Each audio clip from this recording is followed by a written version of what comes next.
এই মুহূর্তে সবচেয়ে বড় আপডেট, কলকাতা পুলিশ ও পশ্চিমবঙ্গ পুলিশে এই মুহূর্তে 55,000 ভ্যাকেন্সি রয়েছে। তো পুরো আপডেটটা আমি তোমাদের দেখাচ্ছি, আর পুজোর আগেই কিন্তু নিয়োগ হবে। তো দেখে নেওয়া যাক আপডেটটা।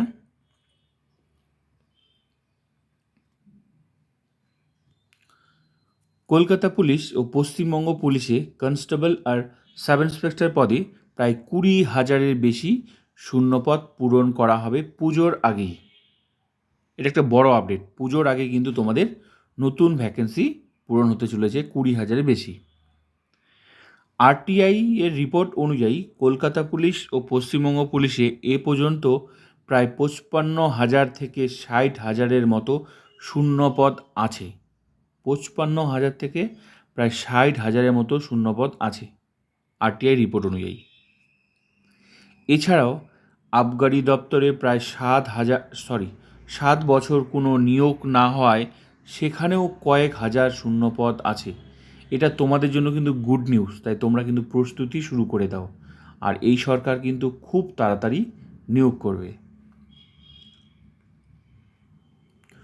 মুখ্যমন্ত্রী শুভেন্দু অধিকারী জানান, পুলিশের কর্মী সংকট মেটাতে পুজো পর্যন্ত রাজ্যে কেন্দ্রীয় বাহিনী মোতায়েন থাকবে ও পুজোর মধ্যেই পুলিশের কনস্টেবল ও সাব ইন্সপেক্টর পদে 20,000 শূন্য পদে নিয়োগ করা হবে।